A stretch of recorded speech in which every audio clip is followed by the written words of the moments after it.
Taylor Swift had made surprise stops at hospitals before, but this one felt different. It was just days before Christmas, and Children's Mercy Hospital was decorated with soft lights and paper snowflakes. But the halls still smelled like disinfectant and fear. She moved from room to room with calm kindness, a nod to each nurse, a soft hello, before entering. Everything was planned. The rooms had been cleared, the visits brief and carefully selected. Until she walked past that door. Taylor paused. She hadn't meant to. No one told her to stop there. But something about that room, the silence behind it, the way a nurse glanced at it, and then quickly looked away, made her hesitate. Inside was 11-year-old Jace. Jace wasn't the loudest kid in class. But everyone who met him said the same thing: he had this calm strength. A quiet kind of brightness. He was the second oldest of 5, and he took that role seriously. Always helping, always thinking of others. His family called his baby sister his emotional support baby. And even in the hospital, he'd still try to make her laugh. Just before his 11th birthday, everything changed. He started limping. At first, they thought it was nothing, maybe he bumped into something. But the swelling didn't go away. The pain got worse. And then came the tests. Scan after scan. Until finally, his parents sat in a sterile white room as a doctor said the words no parent ever wants to hear. Ewing sarcoma. Rare and aggressive. And in Jace's case, unusually located near his kidney. The tumor was the size of a head. And it had to come out. Jace went through it all. Surgery, chemo, everything. He was brave, but the treatments hit hard. His energy dropped.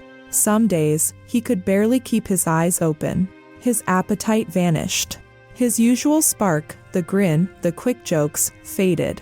His mom stayed beside him every day. She brought books, played his favorite shows, held his hand. But nothing lifted his spirit. Until, on December 21st, just days before Christmas, the hospital buzzed with unusual energy. Nurses whispered, parents exchanged glances. Something was happening. Taylor Swift was visiting. No press, no announcement, just a quiet tour, room by room, spending time with kids who'd spent far too long in hospital beds. She moved softly, stopping to talk, smile, take photos. Jace's mother didn't even know Taylor was in the building. And then, it happened. The door opened slowly.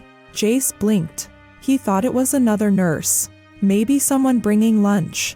But then, his mom gasped. And her chair scraped the floor as she stood up fast. It wasn't a nurse. It wasn't a volunteer. It was Taylor Swift, smiling like she already knew him. She walked straight to Jace's bed. "Hi," she said softly. He couldn't speak.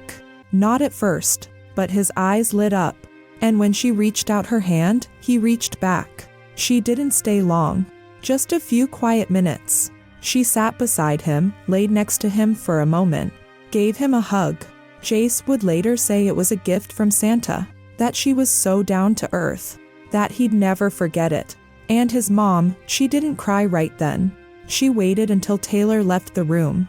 Because in that moment, in that quiet room, during a long and painful week, her son smiled again. Not just with his face, but with something deeper. She said, it made this hospital stay better. It really did. Sometimes, it isn't the medicine. It's the moment. And for Jace, that moment walked through the door, unexpected, unscripted, and everything changed.